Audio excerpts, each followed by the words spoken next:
ఇవాళ ఎడిటోరియల్ ఏంటో చూద్దాం. నోన్ అన్నోన్స్ అనే పేరుతో ఇవాళ ఎడిటోరియల్ అనేది వచ్చింది. సో ఇది దేనికోసం? రాష్ట్రపతి ఎన్నిక జరగబోతోంది. ఇప్పుడు జరగబోతోన్న రాష్ట్రపతి ఎన్నిక గురించి సంబంధించి ఈ ఎడిటోరియల్ అనేది ఇవ్వడం జరిగింది. సో యాజ్ యూజువల్ ఎడిటోరియల్ని చదివిన తర్వాత మీరు ఒక మైండ్ మ్యాప్ కానీ సమ్మరైజ్డ్ వెర్షన్ కానీ యూపీఎస్సీ పాయింట్ ఆఫ్ వ్యూలో దీంట్లో మనం ఏం తీసుకోవచ్చు అనే ఆస్పెక్ట్స్ని ఒక యూట్యూబ్ సబ్స్క్రైబర్స్ యూట్యూబ్ కామెంట్ సెక్షన్లో, ఎల్టీఎక్స్ స్టూడెంట్స్ మన యాప్లో పోస్ట్ చేయండి. మన స్టూడెంట్స్కి యాప్లో నేను కామెంట్ కూడా పెట్టడానికి ప్రయత్నం చేస్తాను. ఎవరు బాగా రాశారు, ఏం చేయొచ్చు అని చెప్పి నేను I will give you my inputs there. So యూట్యూబ్లో కూడా సెలెక్టివ్గా బాగా రాసిన వాళ్ళకి నేను కామెంట్ అనేది రిప్లై ఇవ్వడం అనేది జరుగుతుంది. సో టైటిల్ ఏంటి? Known unknowns. అంటే there are so many unknowns. అంటే చాలా విషయాలు మనకు తెలియదు, వీ నో దెమ్. అంటే ఏవేవి తెలియదో మనకు తెలుసు, అది దాని అర్థం. నోన్ అన్నోన్స్ అంటే అర్థం అదే, మనకి ఏవేవి తెలియదో మనకి తెలుసు అని. ఏంటి ఆ నోన్ అన్నోన్స్ ఇవాళ చూద్దాం. The BJP's nominee will be the next president. Obviously అది నోన్ కదా, కానీ ఎవరు అన్నోన్. బీజేపీకి పొజిషన్ చేసేవాడే ప్రెసిడెంట్ అవుతాడని తెలుసు, కానీ ఎవరు అవుతారనేది బీజేపీ చెప్పేంత వరకు మనకి ఇంకా తెలియదు. ఆ నామినీ ఎవరనేది మనకి తెలియదు. But the election is crucial for the opposition. బీజేపీకి ఇది ఇంపార్టెంట్, బీజేపీ వాళ్ళే గెలుస్తారు, మెజారిటీ వాళ్ళకే ఉంది అనేది తెలిసిన విషయం అయినప్పటికీ కూడా ఈ ఎలక్షన్ అపోజిషన్కి కూడా క్రూషియలే. చూద్దాం ఎందుకు క్రూషియల్ అనేది చూద్దాం. With president Ramnath Kovind's term set to end on July 24. July 24కి ఆయన టర్మ్ ఎండ్ అయిపోతుంది. The process to elect his successor has been kicked off with the election commission's announcement of the schedule on Thursday రోజు election commission schedule announce చేసింది. దాంతో ఈ process అనేది kick of అయింది, start అయింది. 24th జూలైకి ఆయన term అనేది ఎండ్ అయిపోతుంది. సరే మరి, సో ప్రెసిడెంట్ ఎలక్షన్ ఎవరు హ్యాండిల్ చేస్తారు మీకు ఏమర్థమైంది? దీన్ని బట్టి ఎలక్షన్ కమిషన్ హ్యాండిల్ చేస్తుంది అనే విషయం మీకు అర్థమైంది. Election commission handles the election of president. సరే, బాగానే ఉంది. దాని కథ ఏంటో మనం ఒకసారి చూద్దాం. The electoral college of the presidential elections has 4803 members. Electoral college అంటే అర్థం ఏంటి?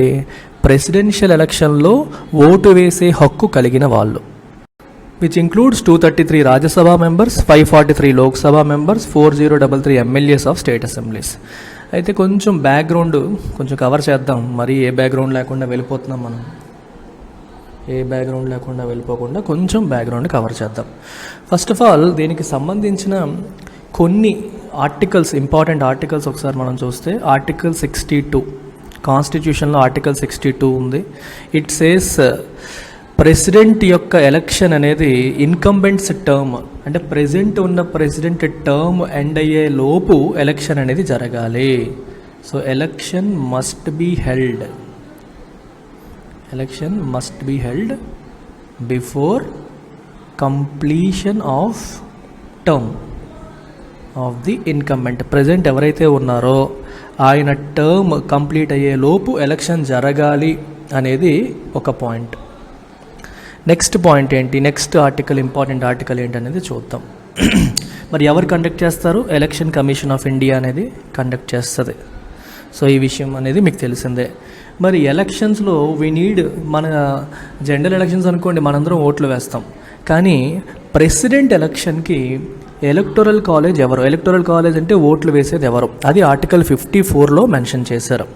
So electoral college of the president, ఇది చాలా ఇంపార్టెంట్, ప్రిలిమ్స్లో చాలాసార్లు అడిగిన క్వశ్చన్ ఇది. Electoral college of the president. So ఎవరెవరికి ఓటు వేసే హక్కు ఉంటుంది అంటే, ఫస్ట్ పార్లమెంటు, ఇక్కడ అసెంబ్లీ తీసుకుంటే పార్లమెంట్లో మనకి లోక్సభ, రాజ్యసభ, అసెంబ్లీలో state legislative assembly, legislative council ఉన్నాయి. సో ఇందులో ఎవరికి ఓటు వేసే హక్కు లేదు ప్రెసిడెన్షియల్ ఎలక్షన్స్లో అంటే కౌన్సిల్కి కంప్లీట్గా లేదు. సో లెజిస్లేటివ్ కౌన్సిల్ మెంబర్స్కి ఇందులో ఓటు వేసే హక్కు లేదు. అయితే మరి మిగిలిన వాళ్ళు అందరూ ఓట్లు వేసేయచ్చా అంటే వీళ్ళలో కూడా 2 కేటగిరీస్ ఉంటారు, ఎలక్టెడ్, నామినేటెడ్. అగైన్ నామినేటెడ్ మెంబర్స్కి ఓటు వేసే హక్కు లేదు. సో మరి electoral college of the president ఏంటి? లోక్సభ, రాజ్యసభ, స్టేట్ లెజిస్లేటివ్ అసెంబ్లీలో ఉన్న elected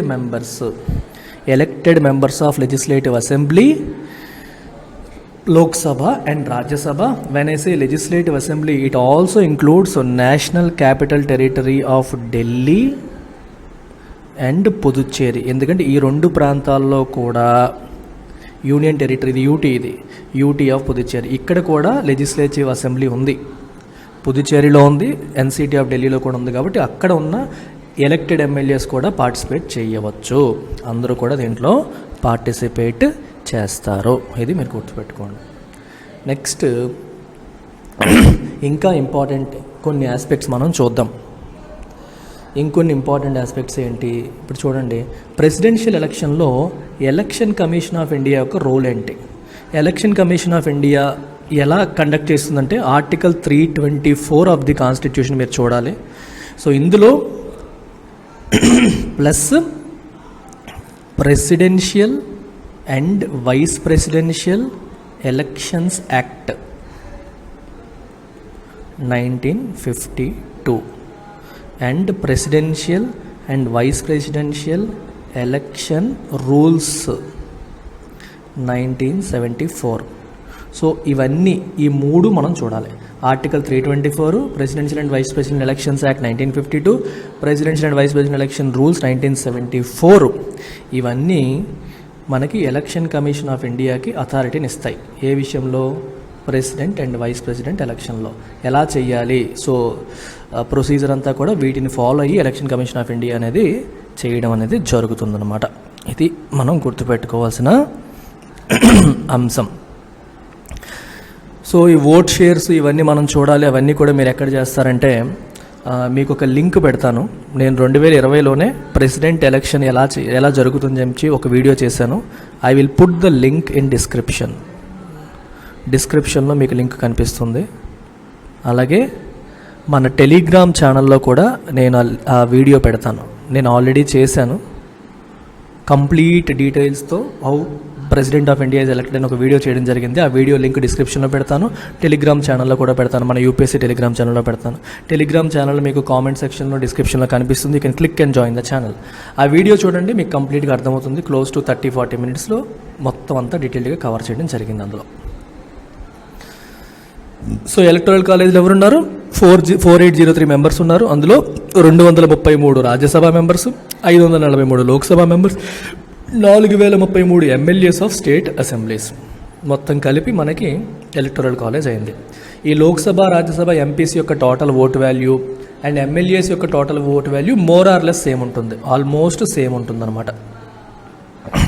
each member has a certain vote value based on the strength of the population they represent. The voting is on July 18th voting అనేది జరుగుతుంది. వాళ్ళ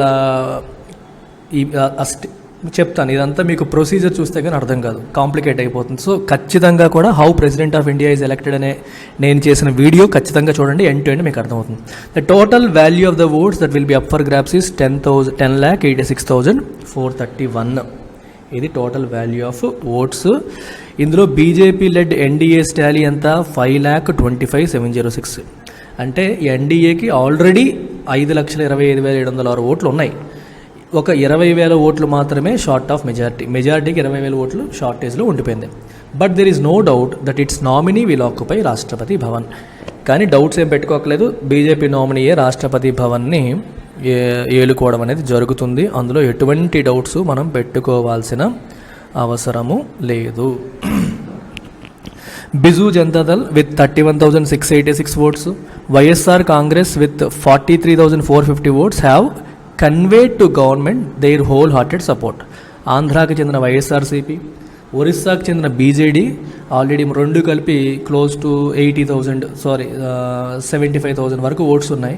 వీళ్ళు BJP గవర్నమెంట్కి already మాట ఇచ్చేసారు, మేము సపోర్ట్ చేస్తున్నాం, మనస్ఫూర్తిగా మీకు సపోర్ట్ చేస్తామని చెప్పి వాళ్ళు కన్వే చేయడం జరిగింది. The Odisha CM Naveen Patnaik on May 30 and YSR Congress Chief and Andhra CM Y Jagan Mohan Reddy on June 2nd met PM reportedly committing their votes to BJP's choice for the highest office. వీళ్ళిద్దరు కూడా కలిసి మీకు మేము support చేస్తామని చెప్పడం జరిగింది. ఇది మనం ఇక్కడ చూడాల్సిన విషయం. అయితే ఇక్కడ ఒక చిన్న విషయం, ఒక చిన్న ఆస్పెక్ట్,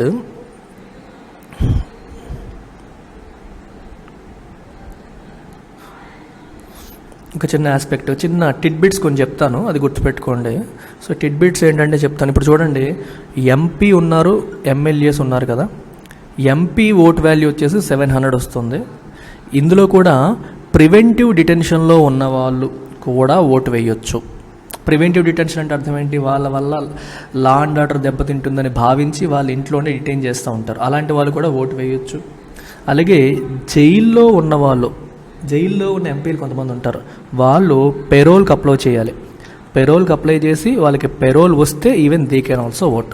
జైల్లో ఉన్నవాడు, ప్రివెంటివ్ డిటెన్షన్లో ఉన్న వాళ్ళు కూడా ఓటు వేయవచ్చు. ఓకే, ఎంపీస్ యొక్క టోటల్ ఓట్స్ వాల్యూ వచ్చేసి 5,43,200 వస్తుందంట.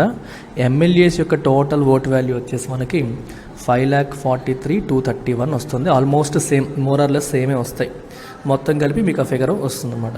సో ఈ క్యాల్కులేషన్స్ ఎలా చేయాలనేది నేను నా వీడియోలో డీటెయిల్డ్గా కవర్ చేశాను. I covered it in my video, do watch it, miss చేసుకోకండి. ఓట్ వాల్యూ ఎలా క్యాలిక్యులేట్ చేస్తారనేది కూడా నేను అందులో చెప్పడం జరిగింది.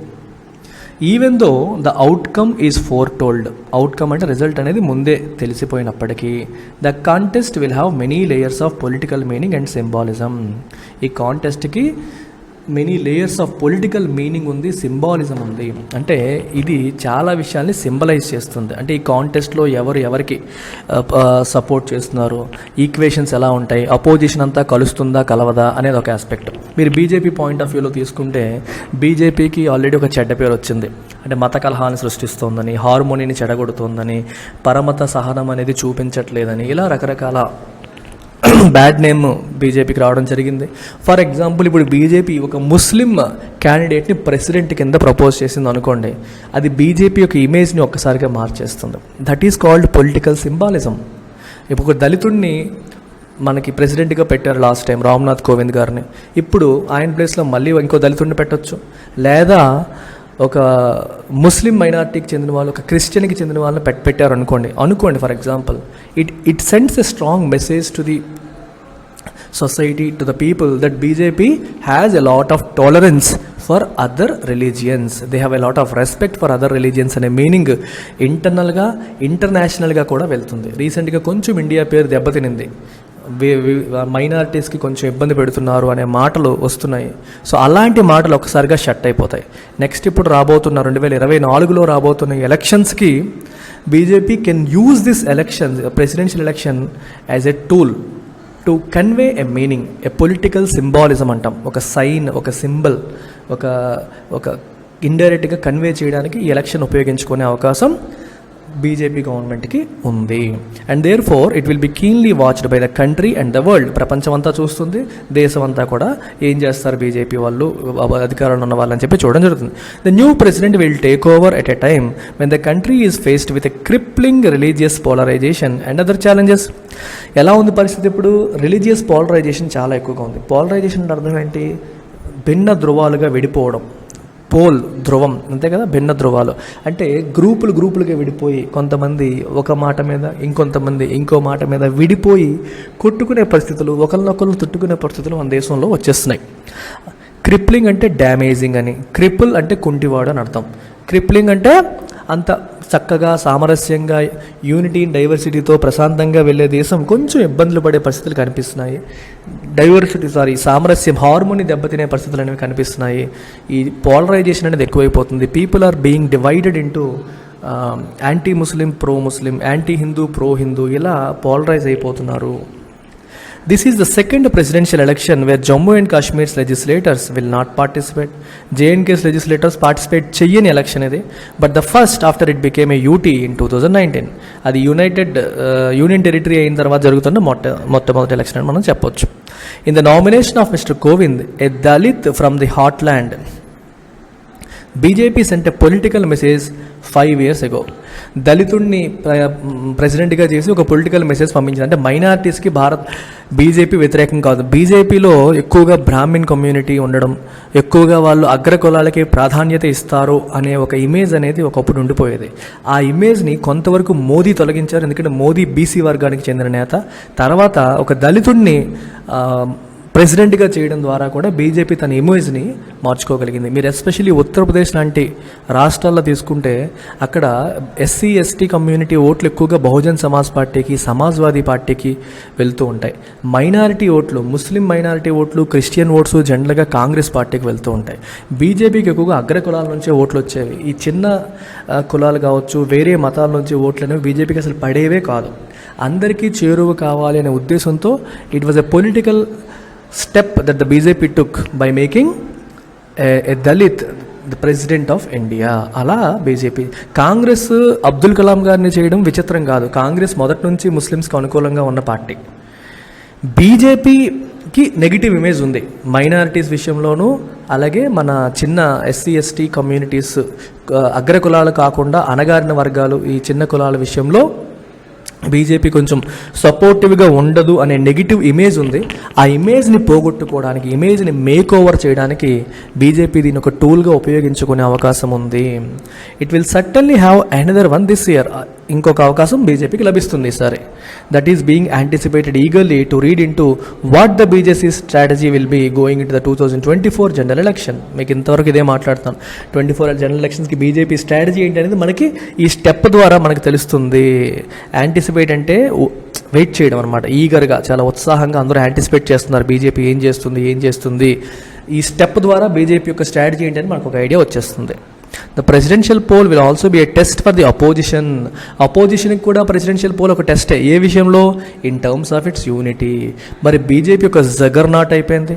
అంటే ఎవరు దాన్ని ఆపలేని, జగర్నాట్ అంటే a force that cannot be stopped, ఆపలేని ఫోర్స్గా మారిపోయింది. అలాంటి బీజేపీని ఆపగలగాలి అంటే ఏ ఒక్క పొలిటికల్ పార్టీ కూడా ఈరోజు చేయలేదు. కేసీఆర్ చేయగలుగుతారా? మమతా బెనర్జీ చేయగలుగుతుందా? ఆమ్ ఆద్మీ పార్టీ చేస్తుందా? కాంగ్రెస్ చేస్తుందా? ఏ ఒక్క పార్టీ చేయలేదు. చేయగలుగుతారు ఎప్పుడు? When all of them join hands. Opposition parties అన్నీ కూడా చేతులు కలిపినప్పుడు చేయగలుగుతారు.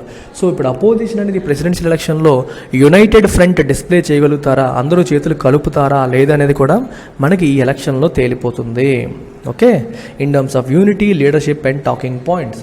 ఎవరు ఒకవేళ అపోజిషన్కి లీడ్ చేసేది ఎవరు? విచిత్రం ఏంటంటే ఇంతకుముందు అపోజిషన్ అంతా కూడా కాంగ్రెస్ పార్టీని నమ్మేది. Okay, we accept your leadership, you be your leader, you be our leader, I will support you అని చెప్పి కాంగ్రెస్ వెనకాల ఇవన్నీ ర్యాలీ అయ్యేవి. అన్ఫార్చునేట్లీ ఇప్పుడు ఏమవుతుందంటే కాంగ్రెస్కి ఉన్న ఇమేజ్ అనేది డ్యామేజ్ అయిపోయింది. So neither Kejriwal, Nar Chandrababu, nor KCR, nor Mamata Banerjee or any other strong politician at the moment is ready to accept Congress as their leader. కాంగ్రెస్ని లీడర్గా ఏ పొలిటికల్ పార్టీ కూడా యాక్సెప్ట్ చేసే పరిస్థితులు ఇప్పుడు లేవు. The Congress has the highest number of votes among non-BJP parties, but its acceptance among other parties is at the lowest in a long time. Congress పార్టీకి acceptance అనేది తగ్గిపోయింది. కాంగ్రెస్ని లీడర్గా యాక్సెప్ట్ చేసే పరిస్థితులు ఇప్పుడు లేవు. The TRS chief, Telangana CM KCR, TMC leader, West Bengal CM Mamata Banerjee want to lead the opposition coalition and hence appear unwilling to concede the leadership to the Congress. Mamata Banerjee తీసుకోండి, కేసీఆర్ తీసుకోండి, ఈ కూటమిని వాళ్ళు lead చేయాలనుకుంటున్నారు. ఆ లీడర్షిప్ని కాంగ్రెస్కి వదిలేయడం, కన్సీడ్ అంటే విడిచిపెట్టడం, వదిలేయడానికి వాళ్ళు సిద్ధంగా లేరు, ఉన్నట్టు కనిపించట్లేదు.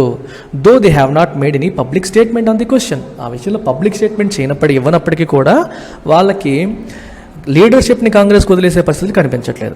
AAP leader and Delhi CM Arvind Kejriwal, who is relentless in his attacks on the BJP, is equally oppose to the Congress. BJP విషయంలో గ్యాప్ లేకుండా అటాక్ చేస్తారు అరవింద్ కేజ్రీవాల్ గారు. ఆయన కాంగ్రెస్కి కూడా సమదూరం. బీజేపీకి దూరం, కాంగ్రెస్కి దగ్గర కాదు. ఆయన బీజేపీ కాంగ్రెస్కి రెండింటికి దూరమే. Considering these divergent views, convergent, divergent, ఒక్కొక్కడు ఒక్కో వ్యూలో, ఇది డైవర్జెంట్, అందరూ ఒకే మాట, ఇది convergent. Considering these divergent views and conflicting ambitions ఎలా ఉన్నాయి? కాన్ఫ్లిక్టింగ్ ఉన్నాయి. It will be a tall order. A tall order అంటే a difficult demand, a difficult task, difficult demand or difficult task for the opposition to devise a united front and coherent strategy. అపోజిషన్కి ఒక coherent స్ట్రాటజీని device చేయడానికి, ఒక United front అంటే అందరం కలిసి ముందుకు వెళ్ళడానికి. Coherence అంటే అర్థం ఏంటి? ఒకరితో ఒకరు సింక్ అయ్యేలాగా, ఒకరితో ఒకరు కొట్టుకునేలా కాకుండా ఒకరితో ఒకరు సింక్ అయ్యేలాగా ఒక స్ట్రాటజీ ఫ్రేమ్ చేయడానికి అపోజిషన్కి ఇదంత ఈజీ కాదు. It is going to be A tall order, which means it's going to be a difficult task అని అర్థం. All told, presidential election will be a demonstration of how political forces are aligned in the country. So ఓవరాల్గా మనకి ఏం తెలుస్తుంది? Presidential ఎలక్షన్స్లో మనకి ఏం తెలుస్తుంది? పొలిటికల్ పార్టీస్ ఎవరి పక్షాన ఉన్నారు, పొలిటికల్ ఫోర్స్ అనేవి ఎలా అలైన్ అయ్యాయి అనేది మనకి ఇప్పుడు తెలుస్తుంది. అర్థమైందా? సో ఎవరి పక్షాన ఉన్నారు, ఇప్పటివరకు బయట ఎన్ని కబుర్లు మాట్లాడుకున్నా సరే, ఆల్ టోల్డ్ అంటే ఇన్ టోటల్, ఓవరాల్గా అని అర్థం. ఆల్ టోల్డ్ మీన్స్ ఓవరాల్గా we will get to know. ఇప్పుడు వైఎస్ఆర్సీపీ బీజేపీని రోజు తిట్టొచ్చు, కానీ ఎలక్షన్స్లో బీజేపీకి సపోర్ట్ చేస్తే we will understand that okay వీళ్ళు కబుర్లు చెప్తున్నారు కానీ వీళ్ళు బీజేపీ పక్షమే అని అర్థమవుతుంది. అలా బయటికి తిట్టుకున్న వీళ్ళిద్దరూ భాయ్ అని అప్పుడు మనకు అర్థమవుతుంది అనమాట. So that's all about today's editorial. Don't miss my video. Presidential election video నేను ఆల్రెడీ చేసింది టెలిగ్రామ్ ఛానల్లో పెడతాను, అలాగే యూట్యూబ్ ఛానల్ డిస్క్రిప్షన్లో కూడా పెడతాను. మిస్ అవ్వకుండా చూడండి. This beautiful answer writing course miss చేయకండి. ఎట్టి పరిస్థితుల్లో మీరు ప్రిలిమ్స్ అవ్వగానే ఇమీడియట్గా చేయాల్సిన పని మెయిన్స్. అంటే ప్రిలిమ్స్ మీరు క్లియర్ చేయండి, క్లియర్ చేయకపోండి పర్లేదు. జూన్ నుంచి డిసెంబర్ వరకు you have to focus on main సబ్జెక్టుల మీద మాత్రమే ఫోకస్ చేయాలి. మన ఆన్సర్ రైటింగ్ కోర్సులో కంప్లీట్గా 5 పేపర్లు కవర్ చేస్తున్నాము. 1250 మార్క్స్ కవర్ అవుతున్నాయి. ప్రతిరోజు మీకు పేపర్ కరెక్ట్ చేయడం జరుగుతుంది, ఫీడ్బ్యాక్ ఇవ్వడం జరుగుతుంది. అండ్ వీటన్నిటి నుంచి కూడా యోజన, కురుక్షేత్ర ఎడిటోరియల్స్ నుంచి డైనమిక్ పోర్షన్ తీసుకోవడం జరుగుతుంది. టెస్ట్ సిరీస్ కండక్ట్ చేసి డిస్కషన్ కూడా చేయడం జరుగుతుంది. దీని ఫీజు కూడా మీకు కనిపిస్తుంది. ఆన్లైన్లో 10,000, ఆఫ్లైన్లో 15,000 rupees. This is a number you must call. It comes with lifetime validity. Take care, bye.